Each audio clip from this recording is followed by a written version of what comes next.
사무엘상 2장 27절부터 36절까지 사무엘상 2장 27절부터 36절까지 같이 읽습니다. 하나님의 사람이 엘리에게 와서 그에게 이르되 여호와의 말씀에 너희 조상의 집이 애굽에서 바로의 집에 속하였을 때에 내가 그들에게 나타나지 아니하였느냐. 이스라엘 모든 지파 중에서 내가 그를 택하여 나의 제사장을 삼아 그로 내 단에 올라 분향하며 내 앞에서 에봇을 입게 하지 아니하였느냐. 이스라엘 자손에 드리는 모든 화제를 내가 내 조상의 집에 주지 아니하였느냐. 너희는 어찌하여 내가 나의 처소에서 명한 나의 제물과 예물을 밟으며 내 아들들을 나보다 더 중히 여겨 내 백성 이스라엘에 드리는 가장 좋은 것으로 스스로 살찌게 하느냐. 그러므로 이스라엘의 하나님 나 여호와가 말하노라. 내가 전에 내 집과 내 조상의 집이 내 앞에 영영히 행하리라 하였으나 이제 나 여호와가 말하노니 결단코 그렇지 아니하리라. 나를 존중히 여기는 자를 내가 존중히 여기고 나를 멸시하는 자를 내가 경멸히 여기리라. 보라, 내가 내 팔과 내 조상의 집 팔을 끊어 내 집에 노인이 하나도 없게 하는 날이 이를지라. 이스라엘에게 모든 복을 베푸는 중에 너는 내 처소에 환난을 볼 것이요 내 집에 영영토록 노인이 없을 것이며 내 단에서 내가 끊어버리지 아니할 너의 사람이 내 눈을 쇠장케 하고 내 마음을 슬프게 할 것이요 내 집에 생산하는 모든 자가 젊어서 죽으리라. 내 두 아들 홈니와 비니하스가 한날에 죽으리니 그 둘에 당할 그 일이 내게 표징이 되리라.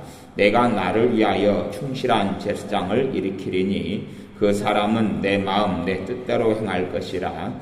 내가 그를 위하여 견고한 집을 세우리니 그가 나의 기름 부음을 받은 자 앞에서 영구히 행하리라. 내 집에 남은 사람이 각기 와서 은 한 조각과 떡 한 덩이를 위하여 그에게 엎드려 가로되 청하노니 내게 한 제사장의 직분을 맡겨 나로 떡 조각을 먹게 하소서 하리라 하셨다 하니라. 아멘. 엘리라는 제사장이 있었는데 그 사람은 당시 이스라엘에서 하나님을 섬기는 그러한 제사장으로 살았습니다.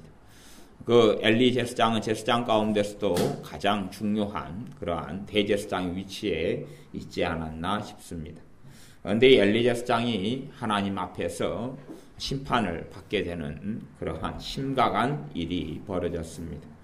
엘리 제사장이 심판받게 된 이유 중에 하나는 엘리 제사장이 그의 자식들이 하나님을 제대로 섬기지 않아도 하나님을 망령되이 여기게 하고 하나님을 우습게 알아도 그래서 하나님께 드리는 번제나 제사들을 경홀히 여기고 우습게 여기고 무너뜨리고 망쳐도 금하지 않았던 그런 이유 때문에 그렇습니다. 그리고 오히려 하나님보다 자신의 자식들을 더 사랑했기 때문에 하나님께서는 엘리 제사장과 그의 집안을 심판하셨습니다. 그리고 엘리 제사장의 그러한 어리석은 죄 때문에 엘리 제사장의 후손들이 하나님의 저주를 받아서 심각한 고통과 어려움에 직면하게 됩니다. 하나님에 대하여 생각해 볼 수 있는 몇 가지가 있는데 그 중에 하나는 하나님은 역사에 개입하시는 하나님이다 하는 사실입니다. 어떤 이들이 생각하기를 하나님께서는 이 땅을 창조해 놓으시고 멀리 떠나셔서 이 땅의 역사에 전혀 관여하지 않는다라고 사람들이 생각하거나 말하지만 그러나 사람들이 볼 수 있는 사람은 볼 수 있을 것이고 못 보는 사람은 못 보게 되는 것입니다. 그렇기 때문에 하나님의 행하시는 행사를 누구만 볼 수 있냐 하면 믿음을 가진 사람만 볼 수 있습니다. 우리 주님께서 이 땅에 십자가에서 우리 죄를 위해 죽으시고 부활하신 다음에 예수님을 만났던 사람들은 예수님을 믿는 예수님의 제자들만 예수님을 만났습니다. 예수님께서 팔레스타인을 거닐고 다니셨어도 부활하신 후에 예수님을 만난 사람은 예수님의 십자가에서 죽인 사람들도 아니고 그 땅의 권력자들도 아니고 가진 사람들도 아니었습니다. 예수님을 믿고 따르는 사람들만 예수님을 보았습니다. 그런 것처럼 하나님의 행하시는 역사는 하나님을 섬기는 사람, 하나님을 경외하는 사람만 보게 됩니다. 하나님께서는 살아계시지만 많은 사람들은 하나님의 살아계심을 보지도 못하고 알지도 못하게 됩니다. 그리고 그것을 우연처럼 생각하거나 아니면 착각하게 됩니다. 그러나 하나님을 경외하는 사람, 하나님을 존중히 여기는 사람, 하나님을 사랑하는 사람, 하나님을 사모하는 사람, 하나님의 뜻대로 살기를 불완전하고 부족하지만 원하며 하나님의 뜻을 행하려고 애쓰는 사람, 그러한 사람들에게 하나님의 행하심을 보여주십니다. 하나님께서는 이 땅에 무관심한 게 아니라 하나님의 법대로 하나님은 통치하십니다. 하나님의 말씀대로 이 땅을 통치하십니다. 하지만 하나님의 그 통치를 다 이해하고 알 수는 없습니다. 어떤 사람은 하나님이 살아계시면 하나님을 좀 보여달라 그럽니다. 나는 하나님을 다 이해하기 전까지는 하나님을 믿지 않겠다 그럽니다. 그러면 사실은 그것이 하나님에 대한 존재 증명에 들어가는 말 중에 하나인데, 진화론이냐 창조론이냐, 하나님을 왜 어떻게 믿을 수 있느냐 하는 이야기인데, 실제로는 좀 말장난 같지만 그런 말이 성립되기도 합니다. 하나님이 창조주가 살아계신데, 그분은 하나님이신데 전능하신 분인데, 내가 그분을 다 이해할 수 있다면 그분은 더 이상 하나님이 아닙니다. 우리는 유한자고, 유한자란 이야기는 한계가 있다 그런 말이.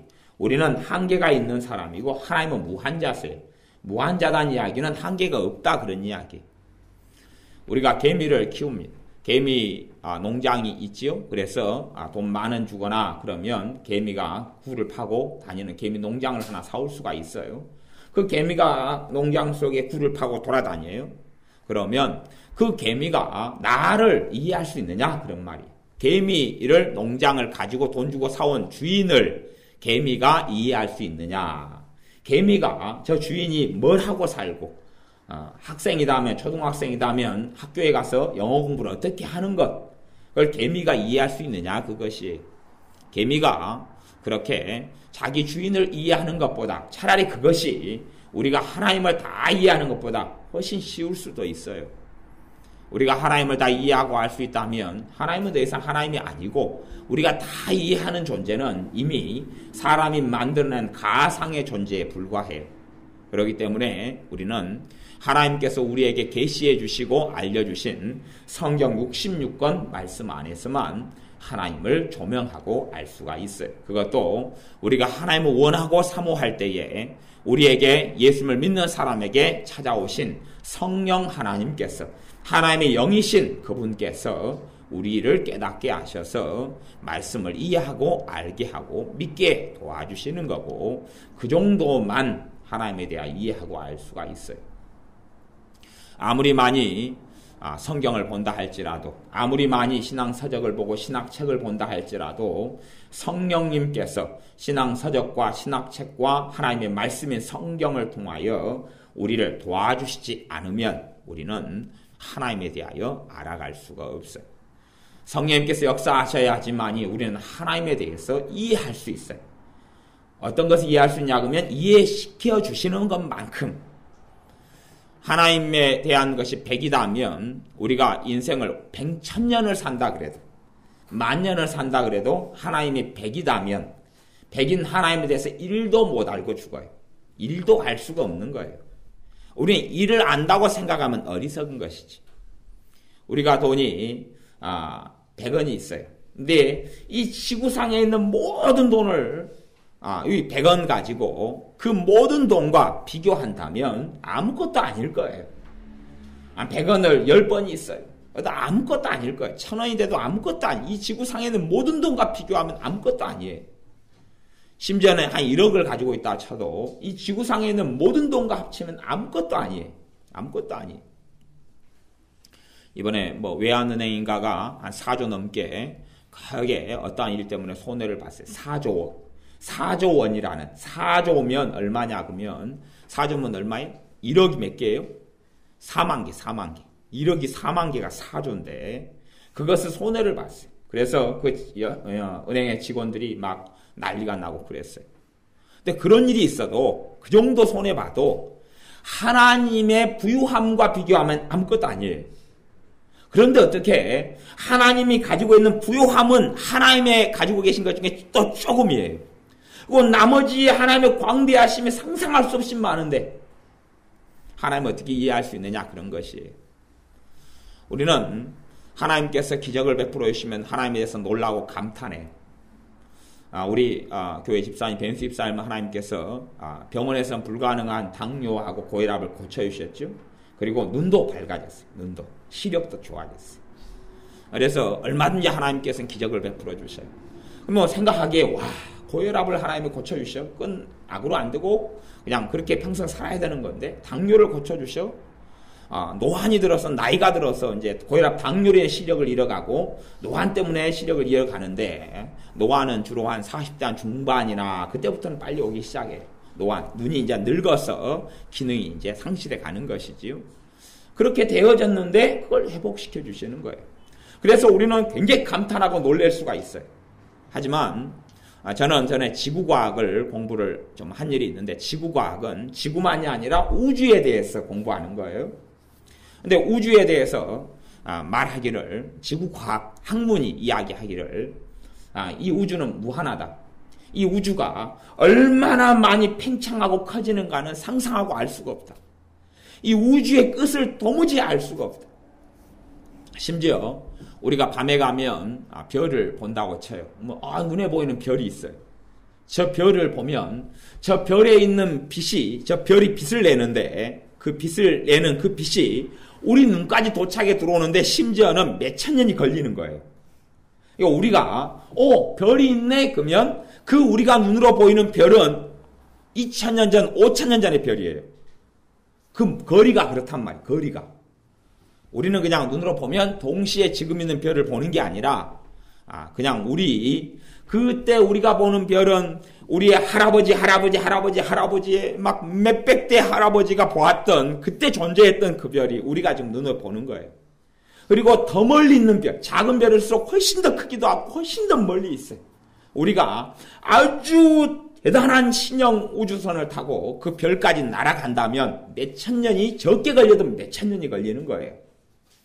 그것을 누가 만드시냐고? 하나님께서 만드셔요. 그 중에서 이 전 세계, 전 우주에 있는 이러한 별들 중에서, 행성 중에서 지구라는 것은 굉장히 미약하고 작은 것에 불과해요. 그걸 하나님은 손가락 하나로도 만드시고 말 한마디로도 만드셔요. 그런데 하물며 인간 사이에 있는 병 하나를 고치는 것은 정말로 하나님의 능력과 권능에 비하면 아무것도 아닌 것이, 정말 보잘것없는 것이. 그러니 어찌 사람이 하나님을 다 이해하고 알 수 있어요. 하지만 반드시 사람들은 전능하신 하나님을 알아가야 합니다.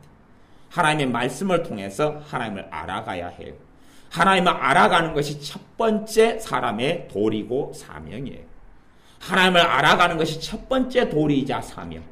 전능하신 창조주 하나님을 알아가는 것, 첫 번째 도리이자 사명이에요.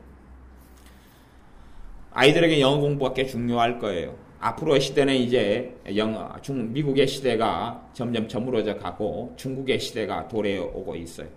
중국의 시대가 언제까지 어떻게 도래해 올런지, 또 전 세계 경제를 중국이 어떻게 장악할런지 알 수 없지만 지금보다는 훨씬 더 중국의 언어인 중국어가 더 중요한 시기가 될 거예요. 그렇기 때문에 앞으로는 영어만이 아니라 중국어에도 우리가 눈을 떠야 되는데, 그럼에도 불구하고 중국어나 영어를 익히는 것보다 더 중요한 것은 하나님을 알아가는 것이, 그것 이상 더 중요한 건 없어요.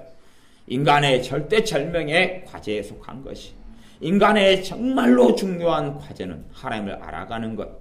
그렇기 때문에 성경에서는 꾸준히 반복적으로 여호와 하나님을 알아라, 우리가 섬긴 하나님의 이름을 여호와 하나님이다 계시해 주셨어요. 하나님을 알아야 한다. 힘써 하나님을 알자, 힘써 여호와를 알자 라고 말씀해요. 하나님을 모르는 사람들, 하나님을 알지 못하는 사람들, 우리가 섬기는 하나님이 어떤 분인지 알지 못하는 사람들이 많아요. 하지만 그것은 정말 어리석은 것입니다. 하나님을 알지 못하는 사람들은 어리석은 것입니다. 하나님이 누구인지 알아가야 돼요. 어린아이가 최소한 이제 자라면서는 뭘 알게 되냐 그러면 자기 집 주소가 뭔지, 또 아빠 엄마 핸드폰 번호가 뭔지, 그런 것을 알아가게 되어져요. 자기 엄마 이름이 뭔지 아빠 이름이 뭔지. 그리고 자라가요. 그러면서 아빠 성격은 뭐고 엄마 성격은 뭐고, 그리고 우리 집은 어떻게 생겼고 점점 배워가고 알아가는 것처럼, 그래서 가족의 구성원이 되어져 가죠. 그런 것처럼 또 우리 아빠의 아빠는 누구신지, 우리 아빠의 엄마는 누구신지, 우리 엄마의 아빠는 누구고 엄마의 엄마는 누군지, 할아버지 할머니 외할아버지 외할머니가 누군지, 아빠의 형제들은 누군지, 삼촌은 누군지, 큰아버지는 누군지, 작은아버지는 누군지, 고모 이모는 누군지 배워가는 것처럼 우리는 하나님에 대해서 알아가야 돼요. 또한 하나님의 아들 대신 예수님에 대해서 알아가야 돼요. 예수님이 누구신지. 그것이 인간에 있어서 가장 중요한 사명이에요.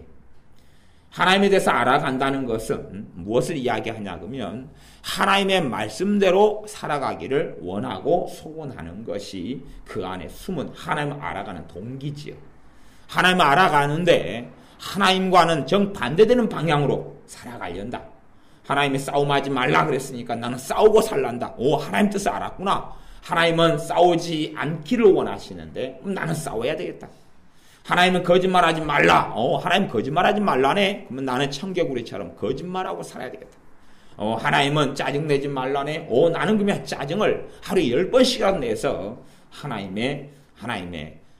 하나님을 거슬려서 하나님 뜻에 안 맞게 해야 되겠다.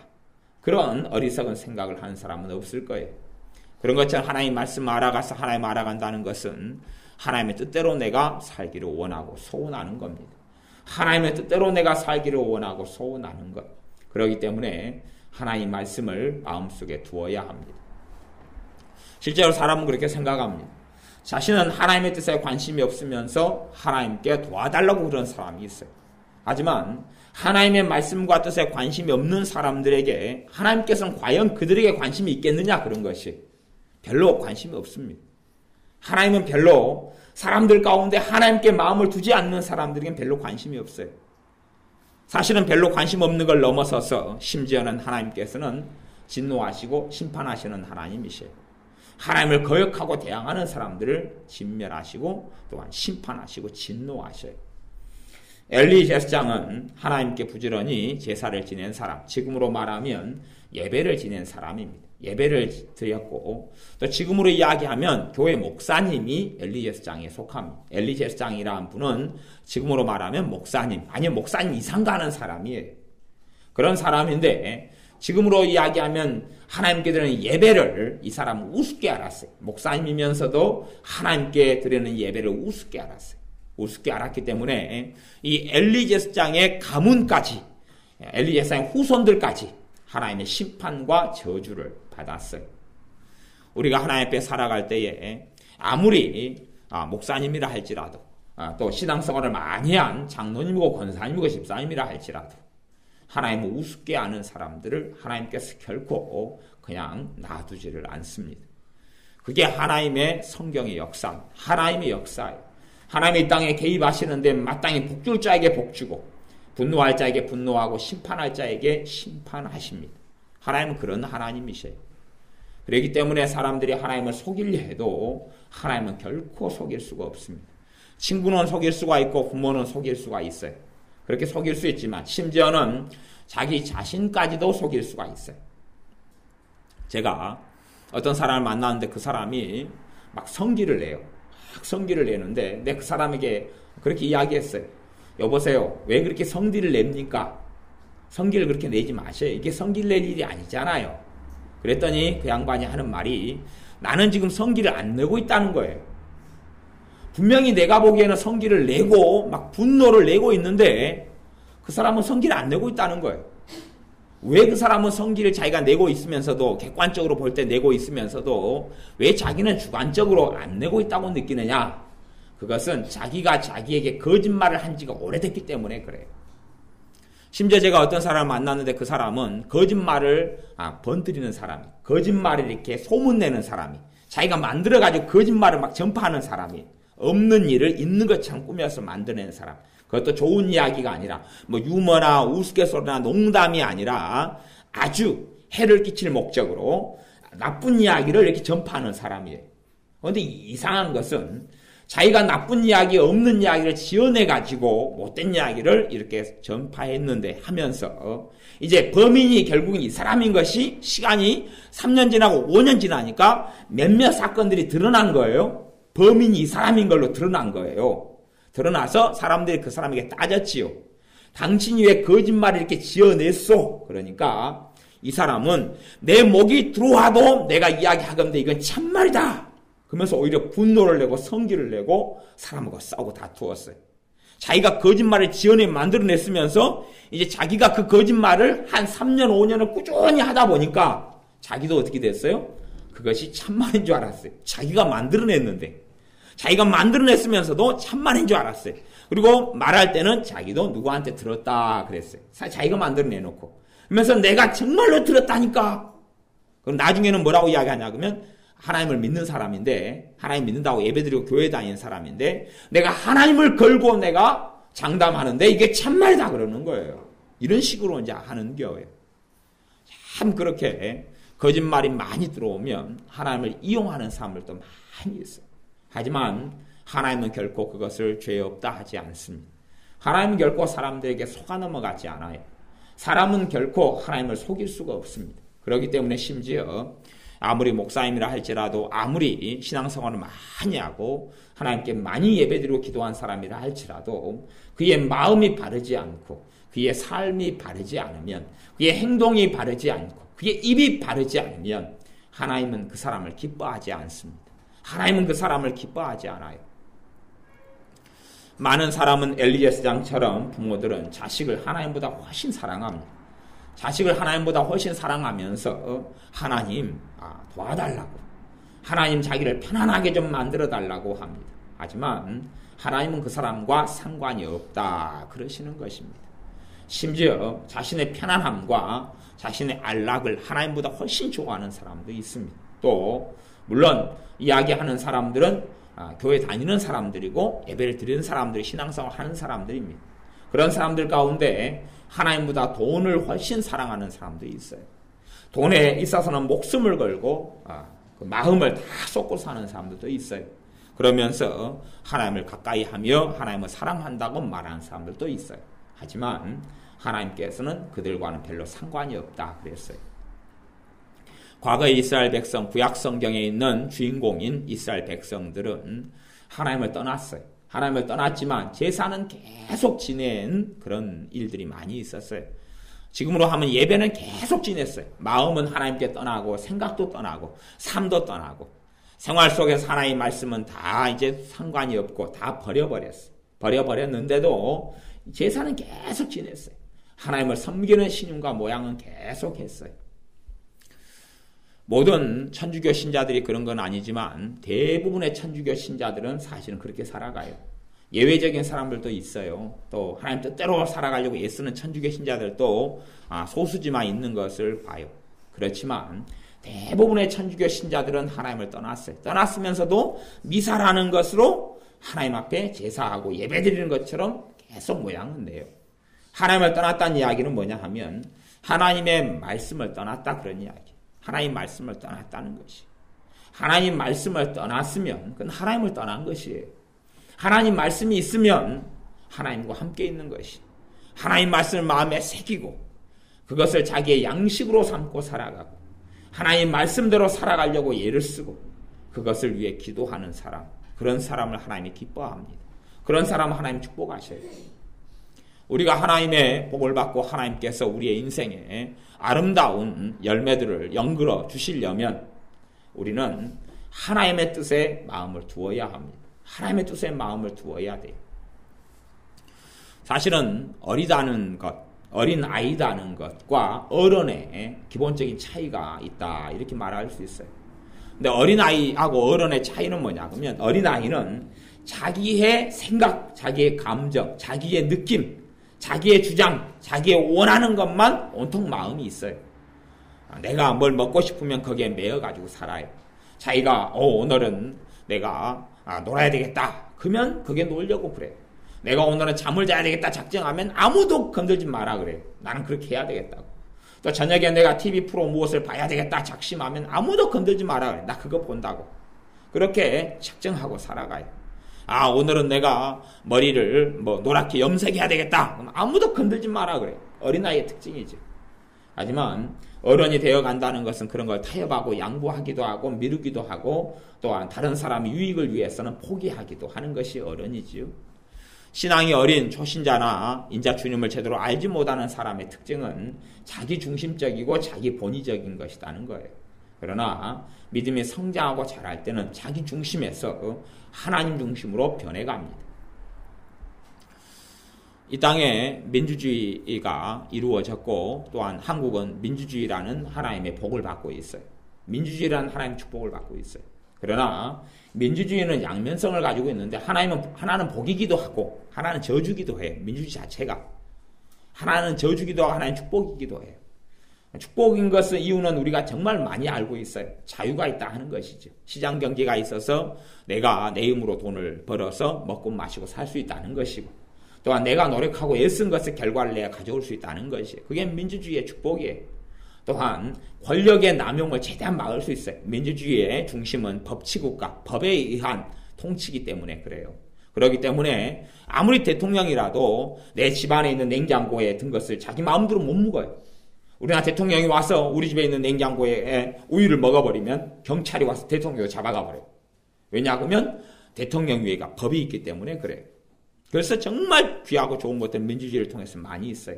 그러나 단점도 뭐가 있냐 하면 이 땅의 통치자들, 이 땅의 국회의원, 시장, 대통령을 누가 뽑냐 하면 국민이 뽑게 되지요. 국민이 뽑아요. 국민이 뽑게 되기 때문에 그게 단점이에요.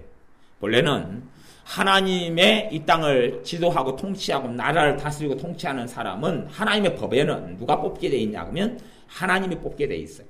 하나님이 뽑게 돼 있는데 민주주의 제도라는 것은 하나님이 뽑는 하나님의 고유 권한을 사람이 강탈해 와버린 것이. 그리고 사람들이 이제는 다수결로 뽑아요. 많이 표를 받은 사람이 해먹는 것이지요. 전에 사사제도가 있었는데 사사제도의 특징은 하나님께서 그 땅의 지도자를 하나님의 선택에까지 보내는 것이에요. 그래서 하나님의 지도자를 선택해 보냈을 때는 그 백성 전체가 하나님을 섬겼어요. 그러다가 그 사람이 늙어서 죽은 다음에는 많은 백성들이 하나님을 떠나고 말았어요.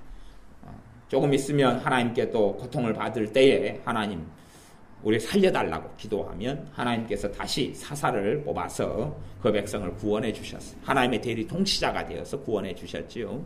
그러다가 이스라엘 백성들이 우리는 왕제도를 원합니다. 그리고 소리치면서 왕제도로 바꾸었어요. 왕제도로 바꾸면서 문제의 폐단이 뭐이 생겼냐 하면 사람들이 왕을 세운다는 것이 이스라엘의 초기 역사는 하나님이 왕을 세웠어요. 두 명의 왕을 하나님이 세웠죠. 첫 번째 왕은 사울왕. 사울왕은 세웠다가 하나님이 패하고 말았어요. 하나님의 뜻대로 맨 처음에 살아가서 하나님이 선택했는데 하나님을 부인하고 하나님을 배신하고 말았기 때문에 하나님께서 사울왕도 버려서 비참하게 그 인생을 자살로서 마감하고 지옥으로 떨어졌죠. 두 번째 왕을 하나님이 선택했는데 하나님의 마음이 합한 다윗이라는 왕을 하나님이 선택했어요. 물론 다윗이 하나님을 섬기고 살아가면서도 실수도 많이 하고 죄도 많이 지었어요. 그러나 다윗은 하나님을 떠나지 않았어요. 많은 범죄와 많은 죄 가운데서도 하나님을 부인하지 않고 하나님을 떠나지 않았어요. 하나님은 하나님의 마음에 맞는 사람을 선택합니다. 하나님은 하나님의 뜻에 맞는 사람을 선택합니다. 그렇기 때문에 사람의 중심이, 사람의 마음이 하나님과 맞아야 됩니다. 사람의 생각이 하나님의 생각과 맞아야 됩니다. 내 생각에 하나님 맞춰주십시오 하면 결코 맞을 수가 없습니다. 아마 엘리제스장은 자기가 어떤 마지노선, 하나님의 정해놓은 어떤 선을 넘어서는 행동과 삶을 살았어도 하나님이 다 눈 감아주고 용서해주고 봐주기를 바랬는지 모르겠어요. 하지만 그것으로 하나님을 조종할 수도 없고 자기 마음대로 엘리제스장이 정말로 중요한 일을 하고 있었음에도 불구하고 하나님을 이용할 수는 없었어요. 오히려 하나님께서 엘리제스장을 내치셨고 그의 자손들도 심각한 저주를 받게 되었습니다. 사무엘상 2장 31절에 보면 보라 내가 내 팔과 내 조상의 지팔을 끊어 내 집에 노인이 하나도 없게 하는 날이 이를지라. 언젠가는 노인이 하나도 없게 하겠다. 노인이 하나도 없게 하겠다는 것은 지금 엘리제스 장은 이제 비참하게 목이 부러져서 죽습니다. 엘리제스는 자기 죄 때문에 하나님 심판을 받아 목이 부러져 죽어요. 그런데 엘리제스 장의 후손들이 노인이 하나도 없게 하겠다는 이야기는 다 일찍 죽어버리겠다 그 말이에요. 일찍 하나님이 생명을 다 끊어버리겠다 그 말이에요. 이 엘리제스 장이 심각한 하나님의 죄를 지었는데 그 죄는 그 후손들이 태어나지 않은 후손들까지 다 포함한 죄예요. 그리고 언제라 그래요. 아담이 죄를 아담 할아버지가 지었는데 아직 태어나지 않은 모든 사람의 죄를 지은 게 됐어요. 그것처럼 엘리제스 장이 죄를 지었으니 엘리제스 장에게 태어나는 모든 후손들이 다 죄를 짓게 된 것이. 그래서 엘리제스 장의 후손들 가운데 노인이 없게 하겠다는 것은 평안하게 나이 들어서 늙는 일이 없다 그 말이에요. 다 전쟁에 죽거나 병으로 죽거나 비참하게 죽거나. 그래서 노인 되기 전에 죽는다는 것이. 노인 나이가 60살이다. 그럼 60살 전에 다 죽어야 돼. 다 죽고. 이게 처음부터 그런 건 아니고 어떤 때가 되면 그때부터는 이제 노인이 없게 하나님 끊어버리시는 거예요. 아니면 한 40살 정도 되면 그럼 죽어버리는 것이. 옛날에는 노인이 훨씬 더 일찍 됐어요. 지금은 60살 넘어섰어도 노인이 아니다 그러지만 옛날에는 50이 돼도 노인이다 그런 때가 있었어요. 심지어 우리나라 조선시대 같은 경우는 기록을 보면 25살이 되면 여자들은 다 할머니처럼 늙어버렸다 그랬어요. 옛날에 선교사님들이 쓴 기록이에요. 선교사님들이 쓴 기록에 보면 여자 나이가 한국 여자가 조선 후기 때요. 25살이 돼버리면 이미 할머니처럼 폭삭 늙어서 아름다움이라는 거 도무지 찾아볼 수 없었다 그래요. 참 얼마나 비참했는지 몰라요. 그러니 TV 연속극이나 대화 사극에 나오는 거 다 거짓말이에요. 전부 다 거짓말이에요. 그래서 조선시대 후기만 해도 한국 여자들은 다 아들 낳은 유세를 떨려고 가슴을 내놓고 살았어요. 그러니까 선교사님들 와가지고 깜짝 놀라요. 여자들이 젖가슴을 내놓고 생활을 하거든요. 왜냐하면 아들을 낳은 표시를 하려고. 그게 자랑이고 자부심이었어요. 그래서 우리가 알지 못하는 이러한 역사들이 참 많이 있어요. 우리는 다 속이고 거짓말하고 역사를 잘 왜곡시키는 경우가 참 많은데, 그런 게 있어요. 우리나라가 얼마나 미개했는지를 보여주지 않고 자부심을 느끼려고 동방예의지국이다 그래가지고 자기식으로 해석하는 게 많아서 사실은 그래요. 어찌되었든지 간에 사람들, 이 엘리야상의 후손 가문들, 또 자녀들, 자손들 가운데서 하나님께서 노인들을 끊어버리겠다 말씀하셔요. 또한 이스라엘에게 모든 복을 베푸는 중에 너는 내 최소의 환난을 볼 것이요 내 집에 영영토록 노인이 없을 것이며. 그러니까 너 집안은 비참하게 되지만 다른 사람들은 잘 먹고 잘 살게 된다. 그렇게 이런 상대적인 일이 벌어진다 하는 것이에요. 그 다음에 35절에 보면 내가 나를 위하여 충실한 제사장을 일으키리니 그 사람은 내 마음 내 뜻대로 행할 것이라. 하나님께서 어떤 사람을 세우냐 그러면 충실한 제사장을 세운다. 충실한 사람, 충성된 사람, 믿음직한 사람, 신뢰할 만한 사람을 세우겠다 말씀하십니다. 하나님은 그렇게 사람을 세우셔요. 그렇기 때문에 사람들이 하나님 앞에서 인정을 받아야 됩니다. 수요일날 말씀에는 칭찬받는 사람의 내용에 대해서 전했어요. 디모데를 선택해서 하나님 일을 맡겼는데 선택의 이유는 사람들에게 칭찬받는 사람이었기 때문에 그렇다. 하나님께서 사람을 인정하시는 것은 사람들에게 먼저 칭찬받고 인정받아야 되죠. 사람에게도 인정을 받지 못하는데 보이지 않는 하나님께, 전능하신 하나님께 인정받는 것은 어려운 일이에요. 어려운 일. 물론 겉으로 모든 사람에게 인정받는다 그런 의미는 아니지요. 그러나 사람의 마음, 그 사람의 뜻이 자기의 뜻, 자기의 마음이 아니라 하나님의 마음, 하나님의 뜻대로 행하는 사람. 사실은 우리가 내 안에 든 것이 좀 있어야 됩니다. 지식이 많아야 된다 그런 이야기를 하는 게 아니에요. 최소한 사람은 이 땅을 살아나가면서 두 가지를 알아야 돼. 두 가지. 반드시 두 가지를 알아야 돼. 하나는 앞에서 이야기했듯이 하나님은 어떤 분이신가? 하나님에 대해서 알아가는 것이 가장 첫 번째고, 또 하나는 무엇을 알아야 되냐 하면 내가 누구인가 알아야 돼. 내가 누구인가? 내가 누구인가 알아야 돼. 내가 누구인가? 내가 누구인가를 알려면 어디로 가야 합니까? 성경으로 가야 돼. 내가 누구인가는 성경에 있어요. 성경을 떠나서는 자기가 누구인가를 알 사람은 아무도 없어요. 그렇기 때문에 하나님의 말씀은 두 가지를 크게는 이야기한다 말할 수 있어요. 하나님은 누구신가? 하나님은 누구신가? 삼위일체 되신 하나님, 아버지 하나님, 아들 하나님, 성령 하나님, 하나님은 누구신가? 또 하나는 인간은 누군가? 그 두 가지의 지식을 성경이 이야기하고 있는 것이, 사람이 내가 누구인가 알아가야 돼. 내가 누구인가 알지 못하는 사람은 내 뜻, 내 생각을 내려놓고 하나님 뜻, 하나님의 생각으로 내가 받아들일 수가 없어요. 내가 누구인지 모르는 사람은 허수아비처럼 헛개비 같은 삶을 살아갑니다.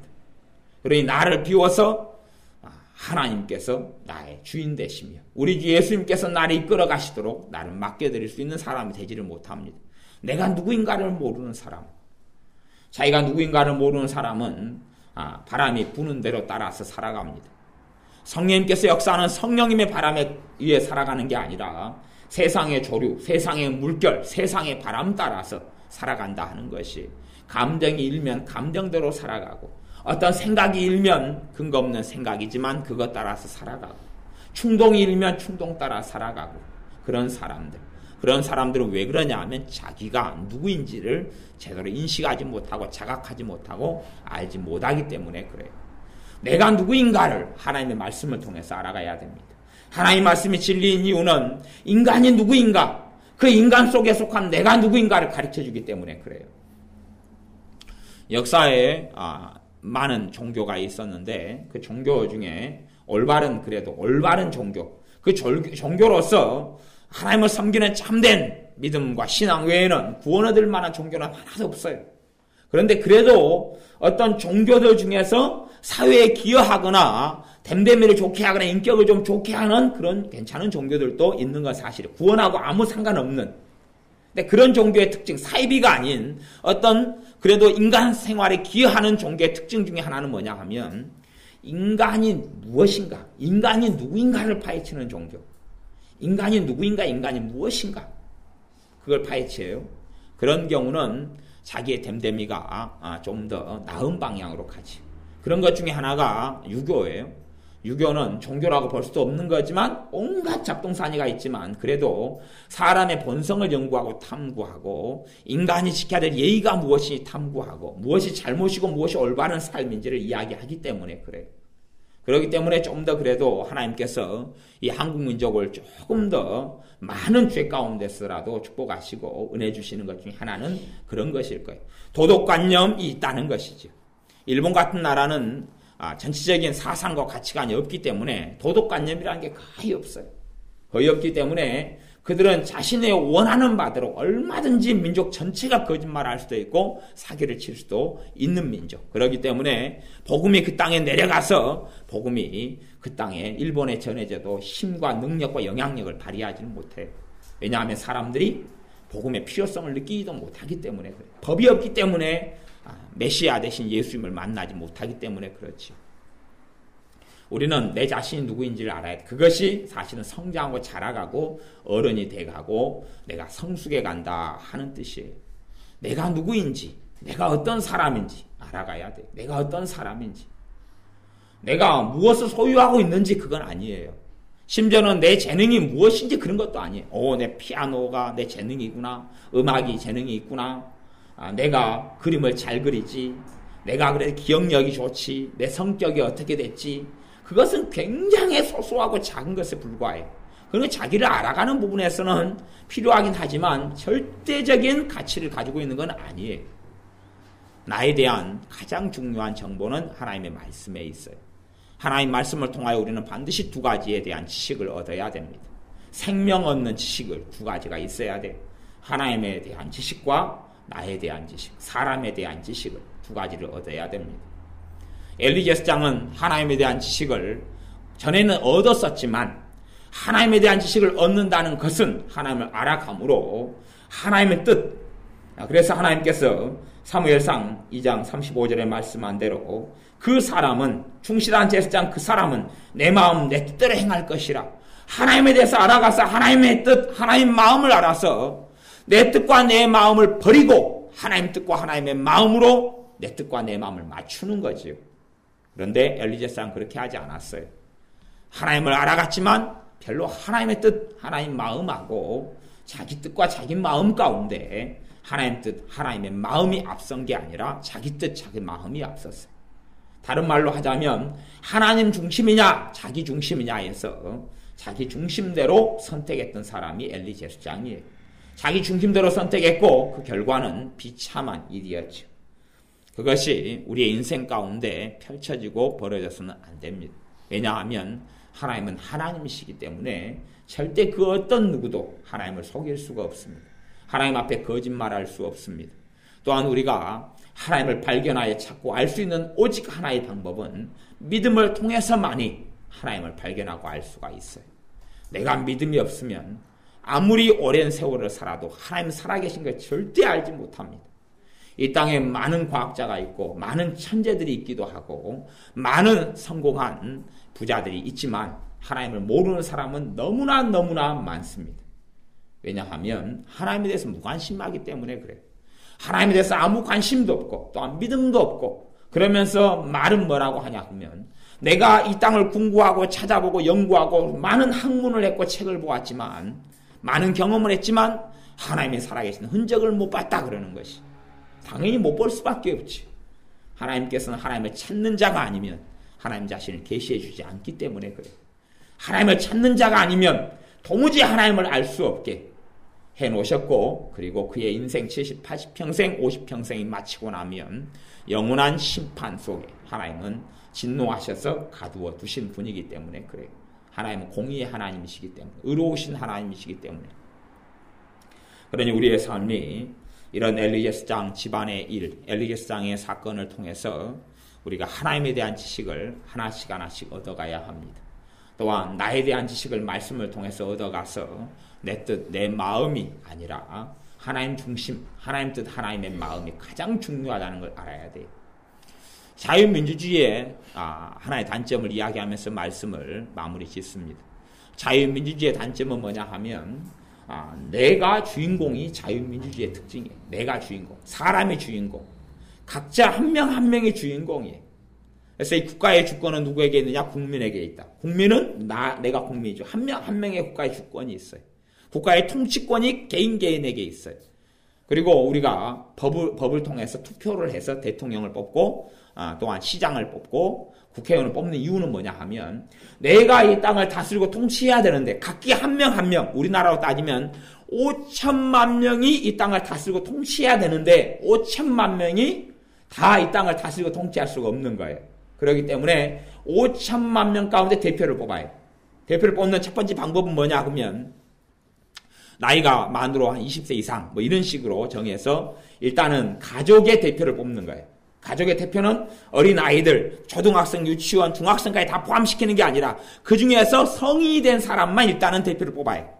그 사람들이 이제 가족의 어린 아이부터 이런 사람 대표로 나이 20살 이상이나 이렇게 정했다면 그 이상이 된 사람만 대표로 이제 뽑는다 그 말. 그게 첫 번째고. 그다음 그 사람들이 이제 자기가 가지고 있는 권한을 투표를 통해서 넘겨주는 거예요. 넘겨줘 버리는 거예요.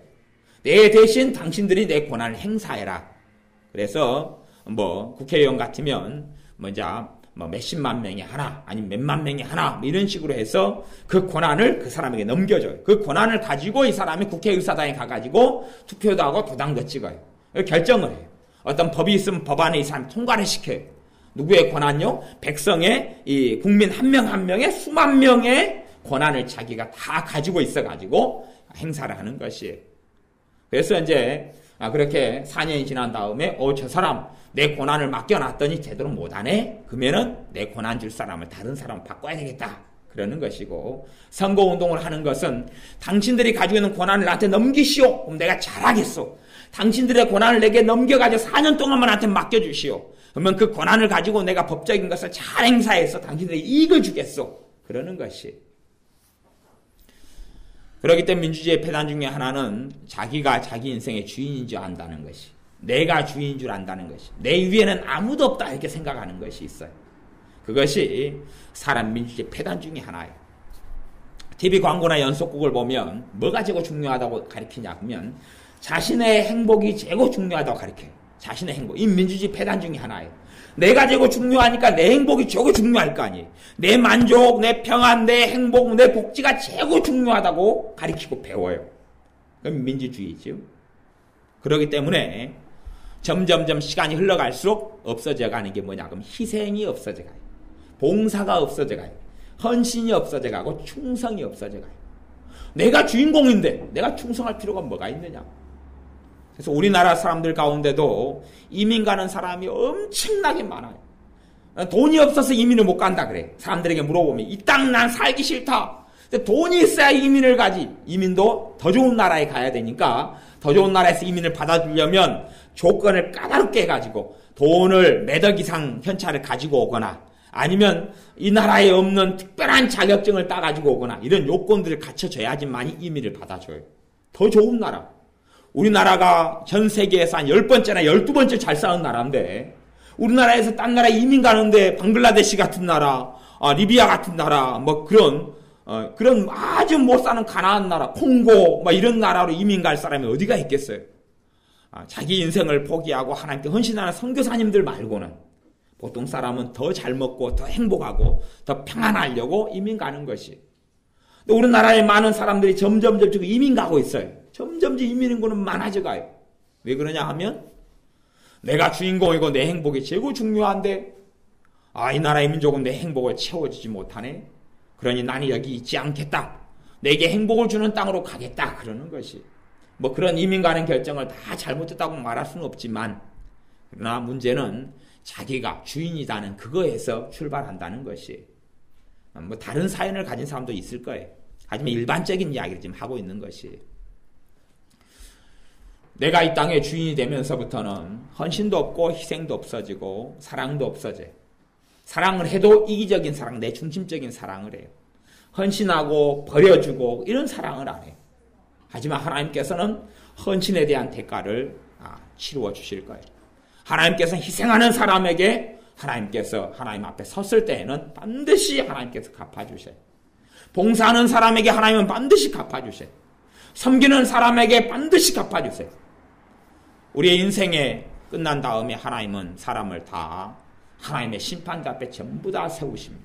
하나님 심판대 앞에 다 세우셔서 그가 얼마나 헌신된 삶을 살았는지, 그가 얼마나 희생하는 삶을 살았는지, 그가 얼마나 하나님의 뜻대로 살았는지, 그가 얼마나 하나님의 말씀대로 살았는지, 그가 얼마나 자기의 마음이나 자기의 뜻이 아니라 하나님 중심으로 살았는지를 하나님은 판결하시고 살펴보시고 조사하시고 검증하실 거예요. 그렇기 때문에 우리가 자유민주주의 세계에서 하나님 축복을 받고 살지만 그러나 반드시 우리가 배워야 할 덕목은 봉사고 희생이고 헌신이고 섬김입니다. 우리는 섬김을 배워야 돼요. 우리 헌신을 배워야 되고 희생을 배워야 돼요. 내 뜻을 내려놓는 것을 반드시 배워야 돼요. 내가 원하는 것을 포기하는 것을 반드시 배워야 돼. 내가 원하는 것을 절대 포기하지 않으면, 그걸 배우지 못하면 그 사람은 하나님 앞에 설 수가 없습니다. 내 뜻, 내 감정, 내 욕심을 내려놓는 것 절대 내려놓지 못하면 그 사람은 하나님 보시기에 값어치가 없는 사람이 되고 맙니다. 하나님이 이 땅에 있는 모든 사람이 그런 값어치 없는 사람이 되기를 절대 원치 않으셔요. 그러나 내가 값어치 있는 사람으로 살아가느냐, 아니면 지푸라기처럼 쓸모없는 낙엽처럼 그러한 인생이 되느냐, 지고 마는 꽃처럼 되느냐는 내가 결정하는 것이. 하나님은 인생들의 삶에 대해서 너희 자신이 너희의 길을 결정하고 선택하라고 말씀하셨어요. 하나님의 원하심과 하나님의 예정과 하나님의 선택이 있어요. 그러나 그 하나님의 선택과 내 선택이 맞아야지 되는 것이. 손바닥이 마주쳐야 소리가 나는 것처럼 하나님이 예정하시고 선택하셔도 우리가 그 예정에 반응하고 우리가 믿음으로 반응하고 우리가 거기에 아멘하고 하나님의 뜻을 받아들일 때에 그 하나님의 뜻이 이루어지는 겁니다. 그것이 이 땅에 있는 하나님의 말씀의 진리예요.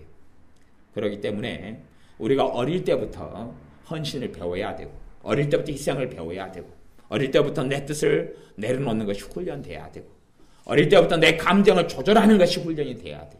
감정 조절하는 게 훈련이 안 되면 내 감정이 어두워지면 어두운 대로 하루 종일 지내고, 슬프면 슬픈 대로 계속 지내고, 서운하면 서운한 대로 계속 지내고, 짜증이 나면 짜증이 난 대로 계속 하루 종일 지낸다면 정말로 어리석은 사람이 되고 말 거예요. 내가 나를 조절하는 게 훈련해야 돼. 그것이 안 되는 사람은 또한 그것을 놓고 기도해야 돼.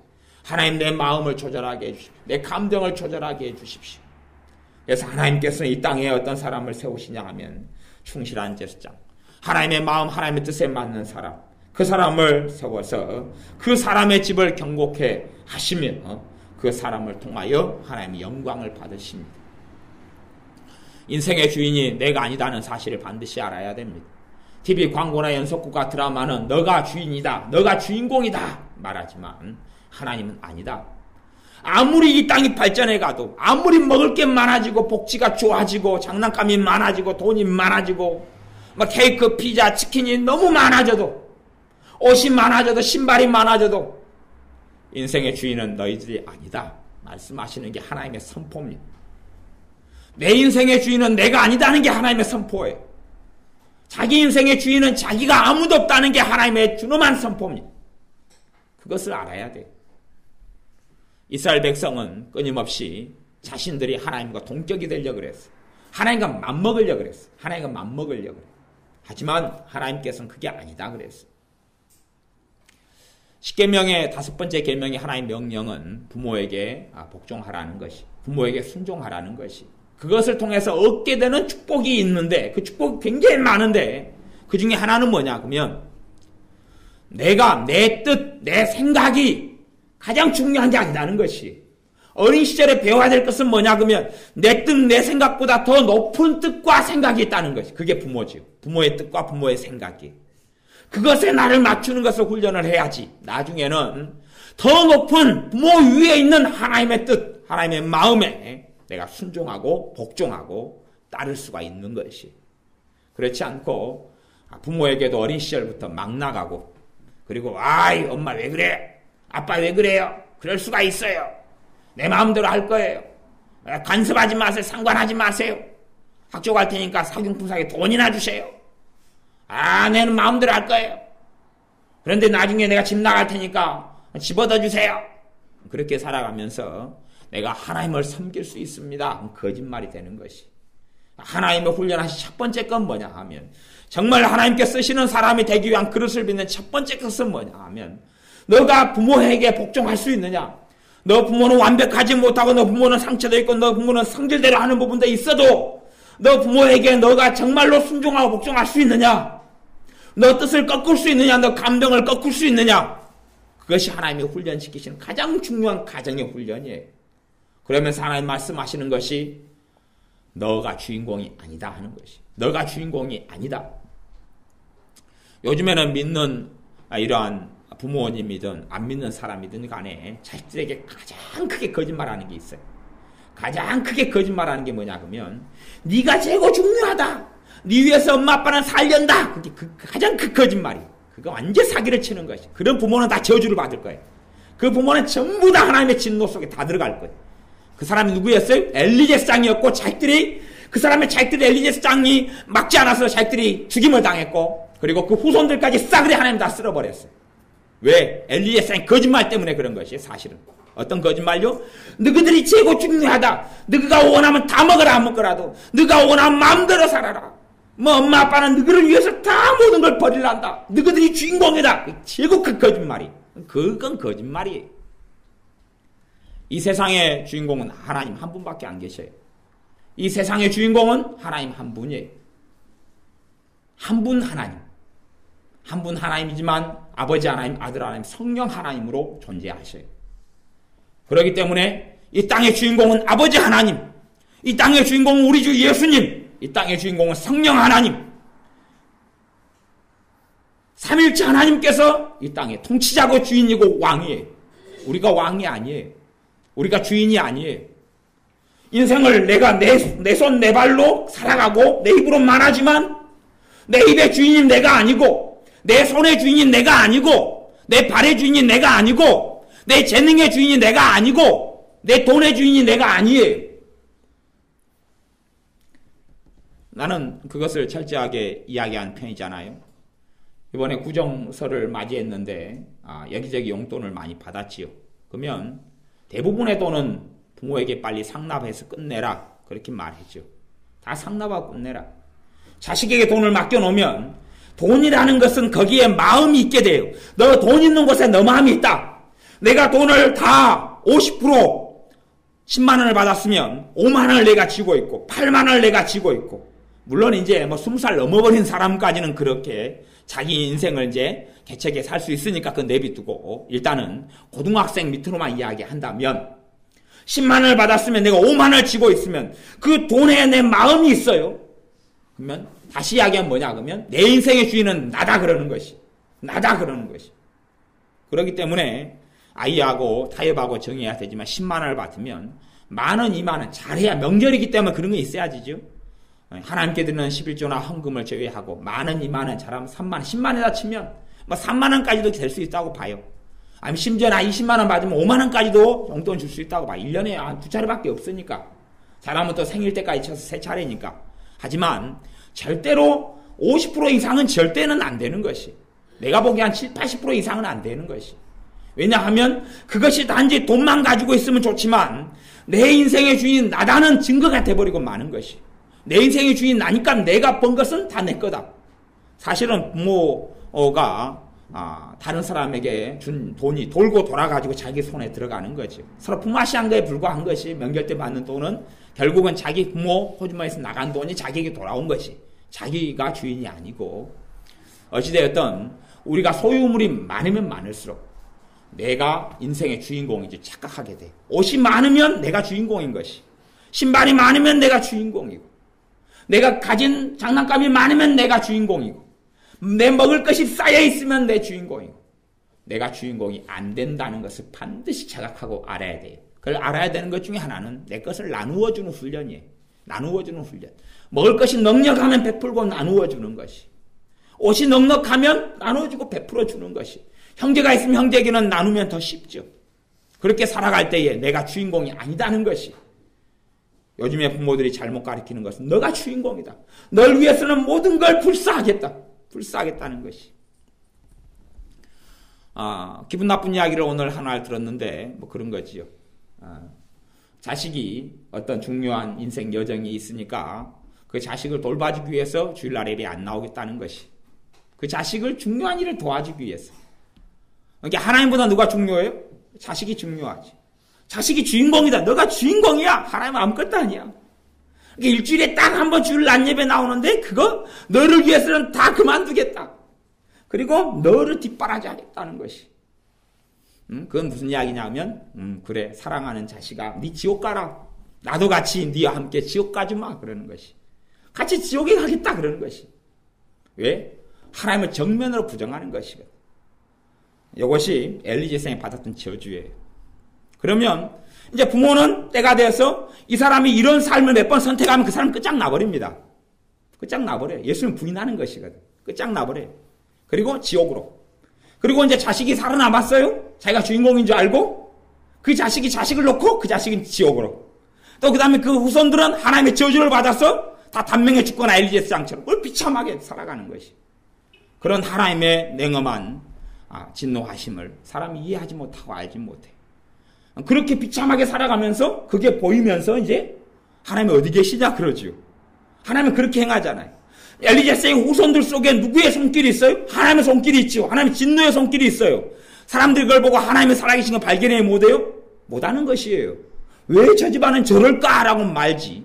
그러면서 거꾸로 그 집안 사람도 그럴 거 아니에요. 왜? 대대로 제사장을 해먹었으니까. 하나님 왜 나는 이렇게 비참해야 됩니까? 하나님이 살아계시면 내가 비참할 수 있습니까? 그럴 거예요. 하지만 하나님이 살아계시기 때문에 엘리제사의 후손들이 비참한 거예요. 그렇게 하나님이 선포했기 때문에 그러는 것이에요. 우리의 가장 큰 축복은 내가 주인공이 아니다는 것을 자각하는 게 축복이에요. 이게 성경에서 우리에게 말씀하는 것이 나에 대한 지식인 거예요. 너희들이 주인공이 아니야. 너희들이 너희의 인생을 사는 것 같지만 너희의 인생이, 너가 가진 그 인생이 하나님을 섬기는 부르심이고 하나님을 영화롭게 해야 되는 인생이지, 너가 잘 먹고 잘 살고 너가 행복하는 게 그게 중요한 가장 큰 가치나 가장 큰 이유가 절대 아니다 하는 것이. 끊임없이 우리는 세뇌됩니다. 연속곡 드라마 광고를 통해서 너 행복이 최고 중요해. 너가 주인공이야. 너 인생을 살아야 돼. 또 부모는 어리석게도 자식에게 그럽니다. 너를 위해서라면 내가 뭐든지 다 포기할 수 있어. 아마 누가 자주 썼던 이야기 같아. 너를 위해서라면 내가 모든 걸 할 수 있어. 무슨 드라마인가 만화에선가 나온 말인 것 같아. 캔디인가요? 삐삐인가? 하여튼 그런 것 같아. 너를 위해서라면 강탁구가 그랬나? 하여튼 모든 걸 할 수 있어. 엄지가 그랬나? 맞아, 그런 것 같아. 야구에선가 하여튼 그런 것 같아. 정말로 그게 바보 어리석은 것이. 하나님을 위해서 모든 걸 해야지. 사람을 위해서, 자기를 위해서 말이 안 되는 것이죠. 우리는 하나님에 대한 바른 지식을 가져야 됩니다. 하나님이 주인공이라는 사실. 우리에 대한 바른 지식을 가져야 돼. 내 인생이 내 인생이 아니다는 것. 내가 살아가는 게 내 행복을 위한 삶이 아니다는 것.